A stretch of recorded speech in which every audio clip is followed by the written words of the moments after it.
थोड़ा ऊंचे।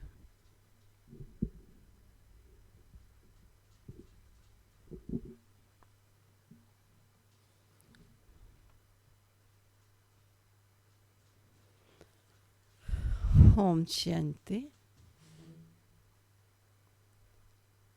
प्यारे बाबा हम बच्चों को कदम कदम पर शिक्षा देते हैं ताकि हम उस शिक्षा के द्वारा अपने जीवन को श्रेष्ठ बना सकें। क्योंकि बाबा का विशेष बोल मुझे आज भी याद है कि बच्चों के मन में रहम आना चाहिए, करुणा आनी चाहिए, सहयोग की भावनाएं आनी चाहिए, ताकि सर्व आत्माओं को बाप के द्वारा प्राप्त शक्तियों का आप बच्चे सहयोग दे सको।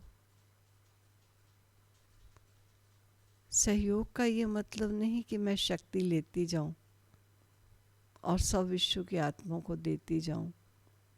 कोई स्वयं खाली होने की बात नहीं है। लेके दे दिया तो मेरे पास क्या रहा? नहीं, मैं लेकर भरपूर होती जाऊं और वो जो मेरी भरपूरता की स्थिति है वो इतनी शक्तिशाली वाइब्रेशन क्रिएट करे जो अन्य आत्माओं को सुखद महसूसता हो, शांति का अनुभव हो। फिर बाबा ने एक वाणी में कहा कि बच्चे, अगर आपके मन में रहम भी है, दया भी है, सहयोग की भावनाएं भी हैं, लेकिन अगर आपका अपने पास भंडारा भरपूर नहीं होगा तो आप क्या दे पाओगे? इसलिए जो बच्चे अपना भंडारा भरपूर करते रहते हैं उन बच्चों के अंदर धन को लेने की नहीं, देने की भी कामना जागती है। क्योंकि उनको ऐसा लगता है कि जब दाता दे रहा है तो दाता की देन हम अगर विश्व की आत्माओं को देकर उनको भी स्नेही और सहयोगी और सुखी बना सकते हैं तो क्यों नहीं बना दे। तो ये ऑटोमेटिक अंदर से रहम और कृपा आएगी और वो हमसे कर्म कराएगी, वो हमसे अन्य आत्माओं को दिलवाएगी। क्योंकि माल पास है ना, स्टॉक फुल है। और स्टॉक है नहीं, विचार चल रहा है कि दुनिया बहुत दुखी है, बहुत परेशान है, तो उनके दुख से हम दुखी होते रहेंगे, परेशानी से परेशान होते रहेंगे। जो उनको सहयोग देना चाहिए वो नहीं दे पाएंगे क्योंकि अपने पास ही तो खजाना नहीं है। इसलिए बाबा कहते हैं ये समय है भरपूरता का, भरपूर होते जाओ, आपकी स्थिति स्वतः ही सर्व आत्माओं को सहयोग देगी। तो आज के 8 मई के महावाक्य हैं जिनमें बाबा ने सार रूप में बहुत प्यार से कहा, मीठे बच्चे, बाबा आया है। किस लिए? तुम बच्चों का विनाशी कमाई कराने। अभी तुम ज्ञान रत्नों की जितनी कमाई करना चाहो कर सकते हो, जितनी करना चाहो कर सकते हो।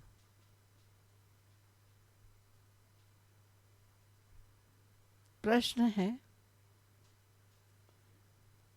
आसुरी संस्कारों को बदलकर दैवी संस्कार बनाने के लिए कौन सा विशेष पुरुषार्थ चाहिए? समझा? आसुरी संस्कार हैं हमारे ऑलरेडी, उन्हें बदलना है और दैवी संस्कारों में उन्हें परिणित करना है। उसके लिए कौन सा विशेष पुरुषार्थ चाहिए? पुरुषार्थ तो अनेक प्रकार से करते हैं, लेकिन विशेष पुरुषार्थ बाबा ने कहा संस्कारों को बदलने के लिए जितना हो सके देही अभिमानी रहने का अभ्यास करो। क्योंकि देह अभिमान ने जो संस्कारों को क्रिएट किया है, अगर वो देहभान आज भी वैसा ही होगा तो वो जो देहभान के संस्कार हैं वो स्वाभाविक बन चुके हैं, वो बार बार दखलंदाजी देंगे। इसलिए बाबा हम बच्चों को आदेश देते हैं कि अगर बदलना चाहते हो तो जितना हो सके देही अभिमानी रहने का अभ्यास करो। देह अभिमान में आने से आश्रित संस्कार बनते हैं। बाप आश्रित संस्कारों को दैवी संस्कार बनाने के लिए आए हैं। पुरुषार्थ करो। पहले मैं देही आत्मा हूँ और पीछे ये शरीर है। मैं पहले हूँ, ये शरीर तो पीछे लिया गया है। सदा ये कॉन्शियस बने रहे, मैं आत्मा हूँ। शरीर तो पीछे है, जो आधार है जिस द्वारा मुझे श्रेष्ठ कर्म करने। रिकॉर्ड है, तूने रात गवाई सोए के, दिवस गवाया खाए, हीरा जन्म अमूल है, कोड़ी बदले जाए। ओम शांति। ये गीत तो बच्चों ने बहुत बार सुने हैं। रूहानी बच्चों प्रति रूहानी बाप सावधानी देते रहते हैं कि ये समय खोने का नहीं है। बाबा देखो कितनी सावधानी दे रहे हैं। कोई आज के हालात बाबा के सामने उस समय नहीं थे, लेकिन ज्ञान के सागर को सब हालात मालूम है। ये समय खोने का नहीं है, ये समय बहुत भारी कमाई करने का समय है। कमाई कराने के लिए बाप आया हुआ है। कमाई भी अथाह है, जिसको जितनी कमाई करनी हो उतनी कर सकते हैं। ये अविनाशी ज्ञान रत्नों से झोली भरने की कमाई है। ये है भविष्य के लिए। वह भक्ति, ये ज्ञान है। मनुष्य ये नहीं जानते कि भक्ति तब शुरू होती है जब रावण राज्य शुरू होता है, और फिर ज्ञान तब शुरू होता है जब बाप आकर राम राज्य स्थापित करते। ज्ञान है नई दुनिया के लिए और भक्ति है पुरानी दुनिया के लिए। अब बाप कहते हैं पहले तो अपने को देही अर्थात आत्मा समझना है। तुम बच्चों की बुद्धि में है हम पहले आत्मा हैं और पीछे शरीर है, परंतु ड्रामा प्लान अनुसार मनुष्य सब रॉन्ग हो गए हैं। अगर पहले आत्मा का मालूम हो तो हर कर्म जो मुझे फल देगा, वो बोल जो मुझे सुख देगा, वो जीवन जो मेरा सदा काल का जीवन बनेगा, अवश्य उसमें आत्मा ध्यान देगी। लेकिन आत्मा विस्मृत होकर देह को पहले समझ लेते हैं और जो आत्म उन्नति की बातें वो विस्मृति में आ जाती। तो बाबा सुना रहे हैं हम पहले आत्मा हैं, पीछे शरीर हैं, परंतु ड्रामा प्लान अनुसार मनुष्य सब रॉन्ग हो गए। इसलिए उल्टा समझ लिया है कि पहले हम देह हैं और फिर देही। जैसे अज्ञान काल में जीवन में कहते हैं मनुष्य, पहले तो ये देह का ही देखना है ना, आत्मा तो देखेंगे पीछे। अरे आत्मा को देखोगे तो देह देखी जाएगी साथ। बाप कहते हैं ये तो विनाशी है, इसको तुम लेते हो छोड़ते हो। संस्कार आत्मा में रहते हैं, देह अभिमान में आने से संस्कार आसुरी बन जाते हैं। फिर आसुरी संस्कारों को दैवी बनाने के लिए बाप को आना पड़ता है। ये सारी रचना उस एक रचता बाप की है, उनको सो फादर कहते हैं। जैसे लौकिक बाप को भी फादर ही कहा जाता है, बाबा और मामा, ये दोनों अक्षर बहुत मीठे हैं। रचता तो बाप को ही कहेंगे, वे पहले माँ को अडॉप्ट करते हैं, फिर रचना रचते हैं। बेहद का बाप भी कहते हैं कि मैं आकर इनमें प्रवेश करता हूँ। इनका नाम बाला है। कहते भी हैं भागीरथ, भाग्यशाली रथ। वो कौन सा भाग्य का बात है, क्या भाग्य था? स्वयं भगवान जिस रथ में आया वो नंबर 1 भागीरथ है। मनुष्य का चित्र दिखाते हैं भागीरथ जब कहते हैं, कोई बैल आदि नहीं है। भागीरथ मनुष्य का तन है। बाप आकर बच्चों को अपना परिचय देते हैं। तुम हमेशा कहो हम बाप दादा के पास जाते हैं। सिर्फ बाप कहेंगे तो वो निराकार हो जाता है। निराकार बाप के पास तो तब जा सकते हो जब शरीर छोड़ेंगे, ऐसे तो कोई जा भी नहीं सकता। ये नॉलेज बाप ही देते हैं, ये नॉलेज है भी बाप के ही पास। अविनाशी ज्ञान रत्नों का खजाना है। बाप है ज्ञान रत्नों का सागर, पानी की बात नहीं, ज्ञान रत्नों का भंडारा है। उनमें नॉलेज है। नॉलेज पानी को नहीं कहा जाता।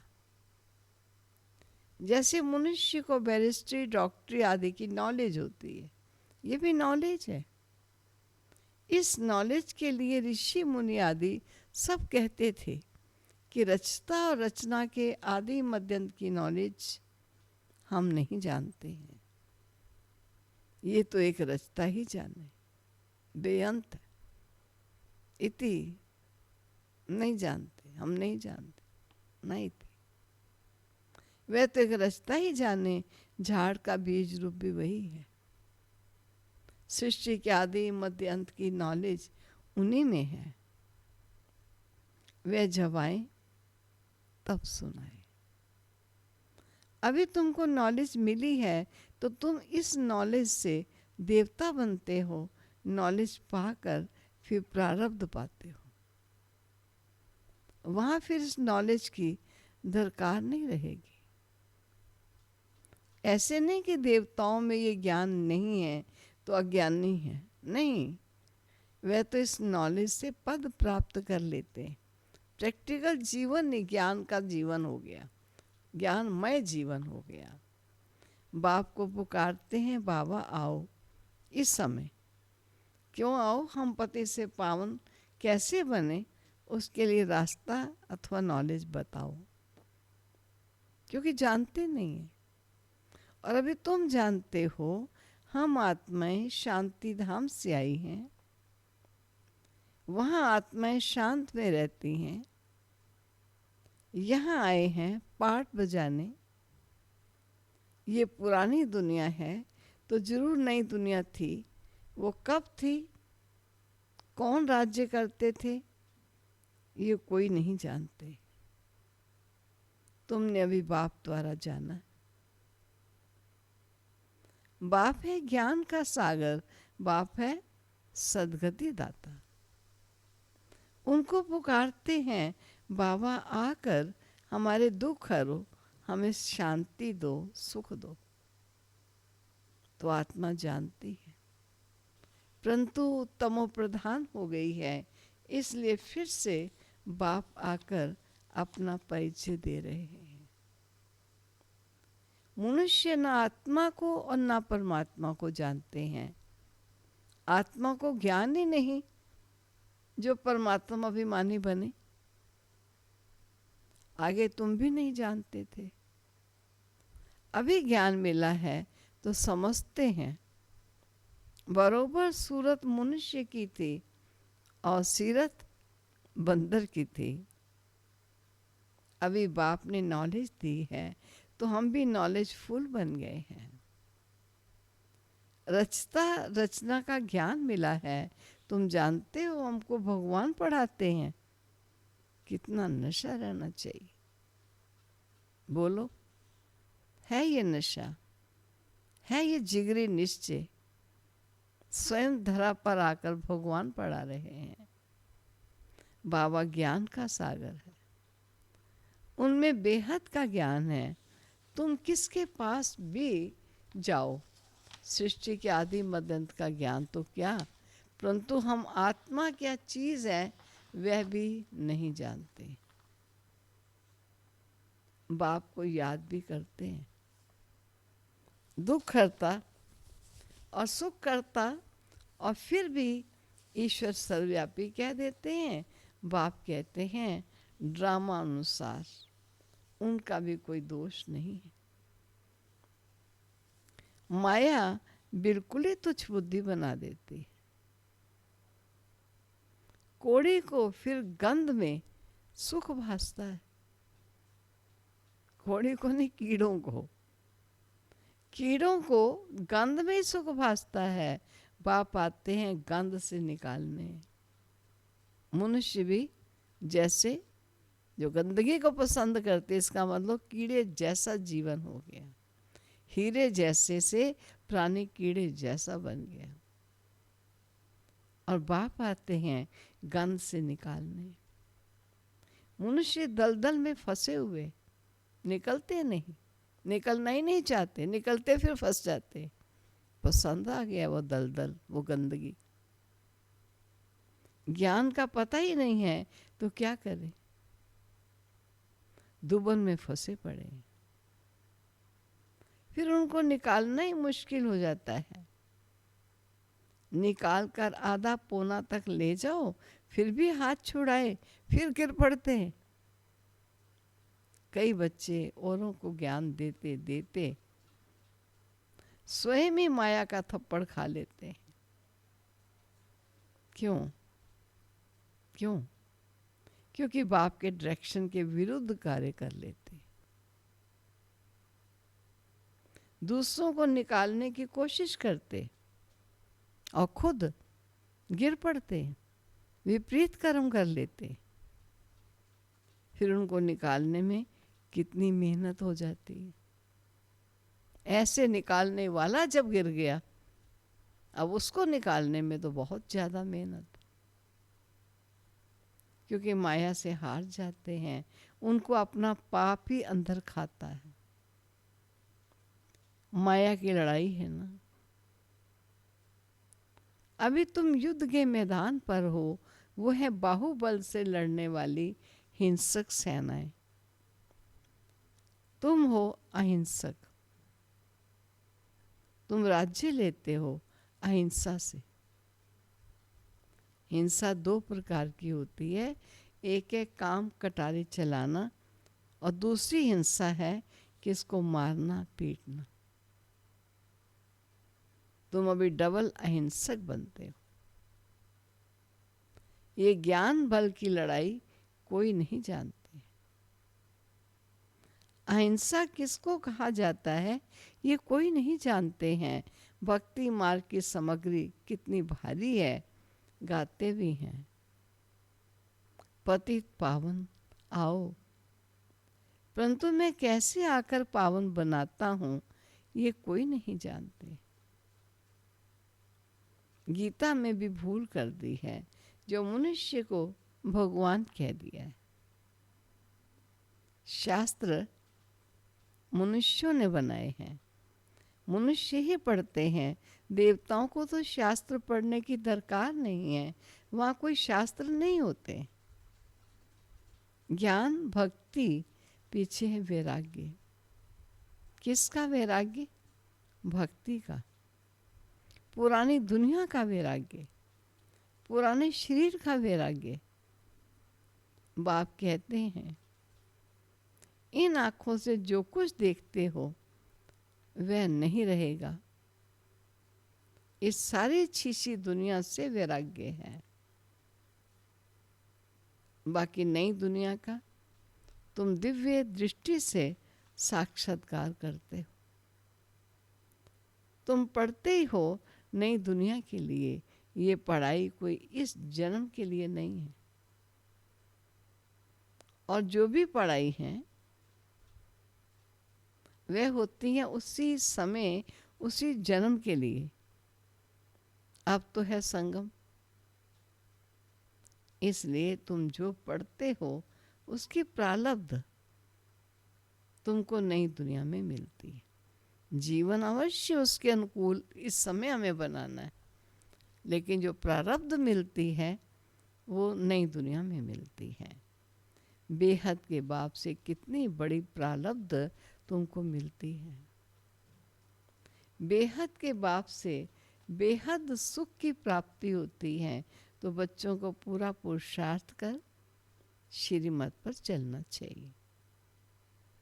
बाप है श्रेष्ठ श्रेष्ठ, उनसे तुम श्रेष्ठ बनते हो। वे तो सदैव है ही श्रेष्ठ, तुमको श्रेष्ठ बनाते हैं। 84 जन्म लेते लेते फिर तुम भ्रष्ट बन जाते हो। बाप कहते हैं मैं तो जन्म मरण में नहीं आता,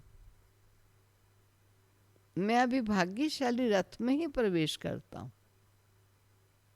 जिसको तुम बच्चों ने पहचाना है। तुम्हारा भी छोटा झाड़ है। झाड़ को तूफान भी लगते हैं ना, पत्ते झड़ते रहते हैं, ढेर फूल निकलते हैं, फिर तूफान लगने से गिर पड़ते हैं। कोई कोई अच्छी रीति फल लग जाते, फिर भी माया के तूफान से गिर पड़ते हैं। माया का तूफान बहुत तेज है।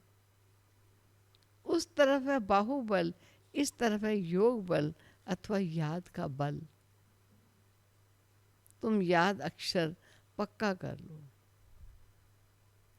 वो लोग योग योग अक्षर कहते रहते हैं, तुम्हारी ही याद। चलते फिरते बाबा को याद करते हो, इसको योग नहीं कहेंगे।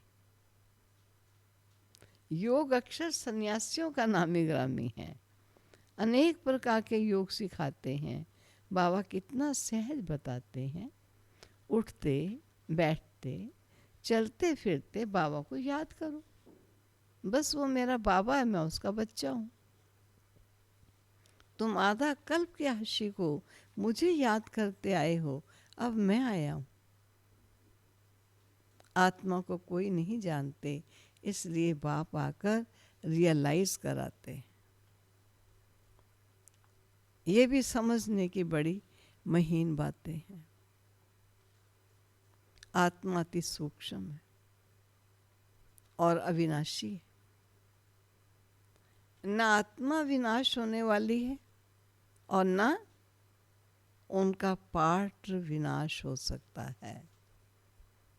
ये बातें मोटी बुद्धि वाले मुश्किल समझ सकते हैं, शास्त्रों में भी ये बातें नहीं। तुम बच्चों को बाप को याद करने की बहुत मेहनत करनी पड़ती है, बार बार अटेंशन ले जाना पड़ता है। ज्ञान तो बहुत सहज है, बाकी विनाश काले प्रीत बुद्धि और विपरीत बुद्धि ये याद के लिए कहा जाता है। याद अच्छी है तो प्रीत बुद्धि कहा जाता है। प्रीत भी अव्यभिचारी चाहिए। अपने से पूछना, हम बाबा को कितना याद करते हैं।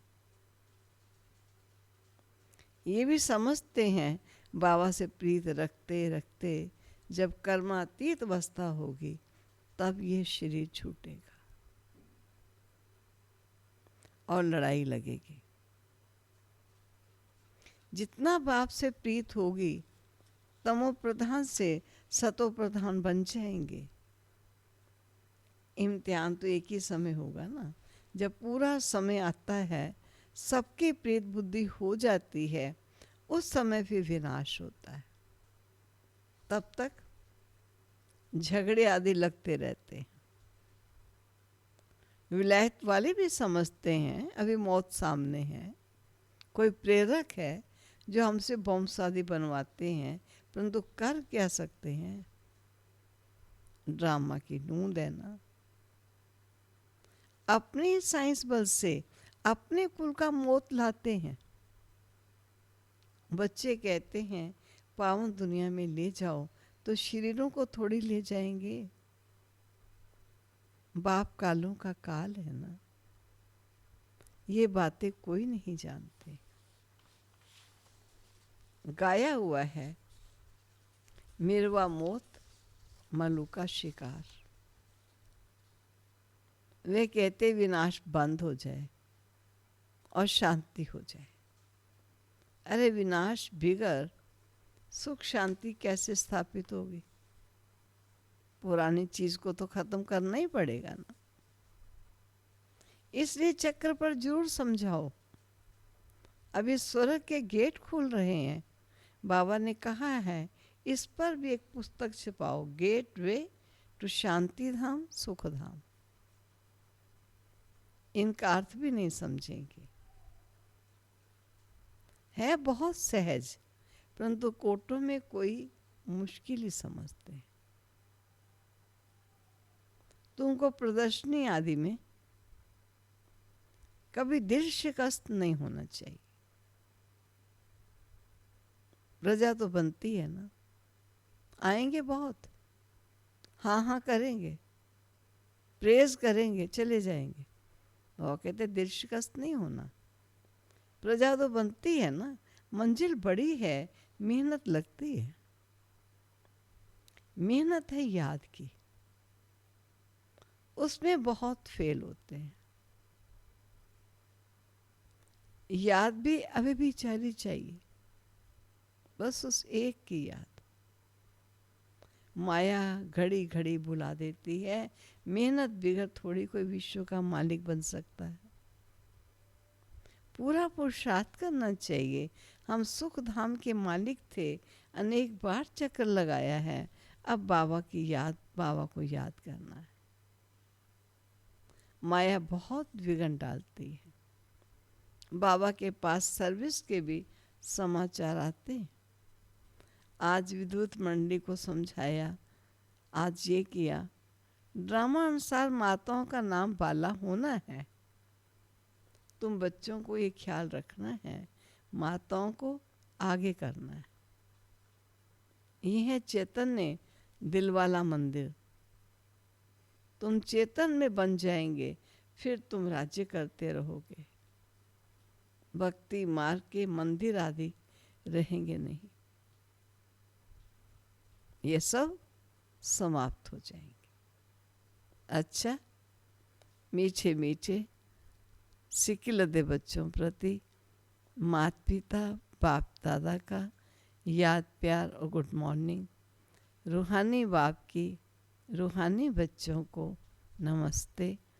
रूहानी बच्चों की रूहानी बाप को नमस्ते। धारणा के लिए मुख्य सार।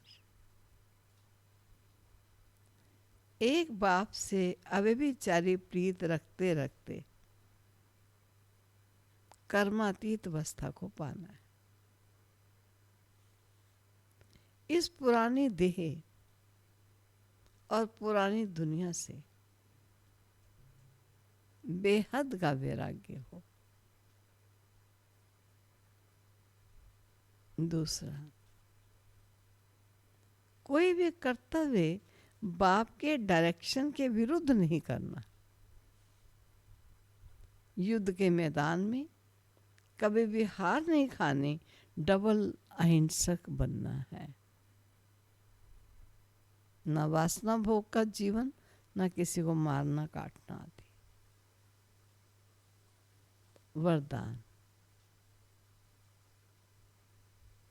अपनी रूहानी लाइट द्वारा वायुमंडल को परिवर्तन करने की सेवा करने वाले, अपने रूहानी लाइट्स द्वारा वायुमंडल को परिवर्तन करने की सेवा करने वाले सहज सफलता मूर्त भव। अब इसका स्पष्टीकरण क्या है? जैसे साकार सृष्टि में जिस रंग की लाइट जलाते हो वही वातावरण हो जाता है। अगर हरी लाइट होती है तो चारों ओर वही हरा हरा प्रकाश छा जाता है। लाल लाइट जलाते हो तो याद का वायुमंडल बन जाता है। जब स्थूल लाइट वायुमंडल को परिवर्तन कर देती है तो आप लाइट हाउस भी पवित्रता की लाइट, सुख की लाइट से वायुमंडल परिवर्तन करने की सेवा करो। मानो स्वयं इन सब शक्तियों का स्वरूप बनकर ये वाइब्रेशंस जो वातावरण में जाएंगे वो सारे वातावरण को, मानव की वृत्तियों को परिवर्तित करेंगे। लाइट हाउस पवित्रता की लाइट व सुख की लाइट से वायुमंडल परिवर्तन करने की सेवा करो तो सफलता मूर्त बन जाओगे। स्थूल लाइट आंखों से देखते हैं, रूहानी लाइट अनुभव से जानते हैं। उसका अनुभव होता रहेगा आत्मा को, सुख का, शांति का, आनंद का, सब प्रकाश है। किरणें आत्मा की लाइट है। आत्मा ज्योति स्वरूप है और उसकी जो किरणें हैं वो सब भी प्रकाश के रूप में। और प्रकाश क्या है? शांति, शक्ति। ये भी जैसे वो हरी पीली लाइट वातावरण को वैसा बनाती है तो ये लाइट भी तो वातावरण को चेंज करेगी। अभी देखिए आप बैठे हैं, लाल लाइट हो जाए सब साइलेंस में आ जाएंगे, क्योंकि मालूम है हमारी लाल लाइट योग का संकेत देती है। और वाइट लाइट एकदम हो जाए तो आप समझेंगे अभी वाचा में आने का टाइम आया, या तो मुरली सुनेंगे या क्लास पूरी हुई, जो भी है। तो लाइट से टोटल वातावरण में कैसा चेंज आता है। तो वो कहते हैं आपकी सुख, शांति, आनंद, प्रेम, पवित्रता, शक्ति की जो लाइट है, वो जो आपकी स्थिति है वो भी वातावरण को चेंज करेगी। स्थूल लाइट आंखों से देखते हैं, रूहानी लाइट अनुभव से जानेंगे। स्लोगन है, व्यर्थ बातों में समय और संकल्प गंवाना ये भी अपवित्रता है। अब सोचो, हम कभी समझते हैं ये अपवित्रता है? कोई गप शप मार रहे हैं, पूछो क्या हो रहा है, कहते मुझे याद आता है जगदीश भ्राता जी कभी आपस में बातचीत कर रहे थे, हंसते हैं, वैसा पूछते थे क्या बात है, कहते नहीं वैसा कुछ नहीं, ऐसे ही। कहते संगम युग, सुहावना युग, पुरुषोत्तम बनने का युग, कल्प में एक ही बार जो हमको सौभाग्य में प्राप्त होता है, और आप कहते ऐसे ही, ये ऐसे ही टाइम गंवाने का टाइम है क्या? ये टाइम तो ऐसा नहीं है, ये तो जन्म जन्म की प्रारब्ध बनाने का टाइम है। तो व्यर्थ बातों में समय और संकल्प गंवाना ये भी अपवित्रता है। अब कितनी गहन है अपवित्रता की परिभाषा। व्यर्थ भी अपवित्रता है, क्योंकि आत्मा का स्वरूप नहीं है, समान नहीं है। आत्मा अति उत्तम है, अति पवित्र है, शांत है। उसके अलावा जो भी वास्तविकता नहीं है, व्यर्थ है, वो जैसे कि अशुद्धि है। अब बाबा बच्चों को इतनी शुद्धि में ले जाना चाहते हैं। मैं देखती हूँ कई बार कोई गपशप मारते हैं, कोई चुटकुले, कहानियाँ, चलो ठीक है, कोई रिक्रिएशन के लिए, कोई चेंज करने के लिए, आत्मा अपनी खुशी को बनाए रखने के लिए कभी कभी इन छोटे मोटे साधनों का आधार लेती है। लेकिन बहुत ध्यान रखें, समय और संकल्प गंवाने में वो हमारा टाइम ना जाए। इसमें पर्पस है, पर्पस अलग चीज़ होती है। और ऐसे ही व्यर्थ बोल रहे हैं, बातचीत हो रही है, उसका ध्यान रखने की आवश्यकता है। तो बाबा हम बच्चों को इतने सुंदर महावाक्य सुनाते हैं, ऐसे लगता है प्रभु आप पर तो कुर्बान जाना है। जो बाबा ने कल की वाणी में भी कितना सुंदर कहा। अब सोचो कौन सी कमाई करनी और कौन सी पढ़ाई करनी। ठीक है, वो पढ़ाई कर रहे हो, वो कमाई कर रहे हो, लेकिन महत्व तो इस समय किस पढ़ाई का और किस कमाई का है। तो जिसका महत्व है उसका महत्व रखा जाए।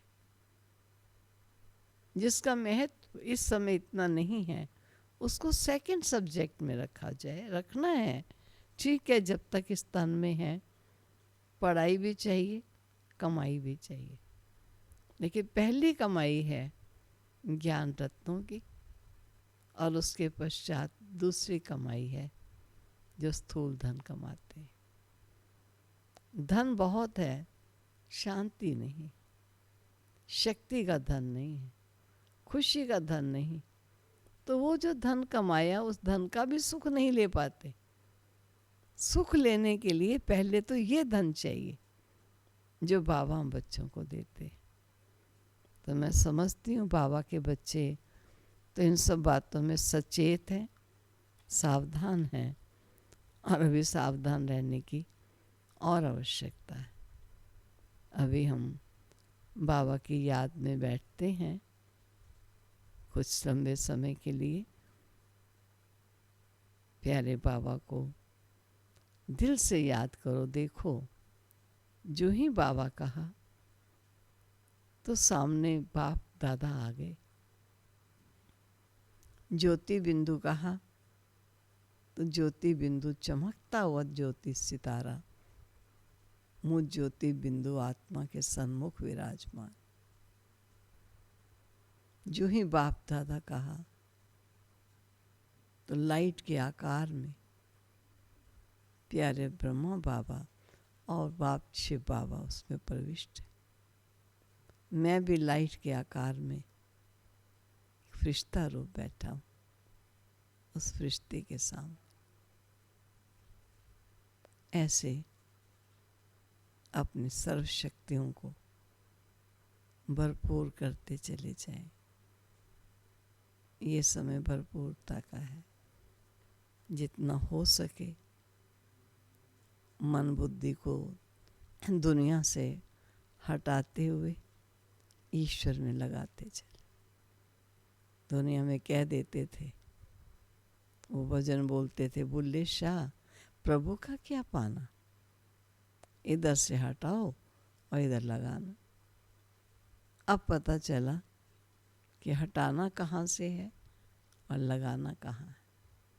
हटाना है देह अभिमान से और लगाना है मन बुद्धि वो सर्वशक्तिमान। तो चलो हम उस प्यारे बाबा की याद में चंद क्षण बैठ।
बाबा तेरे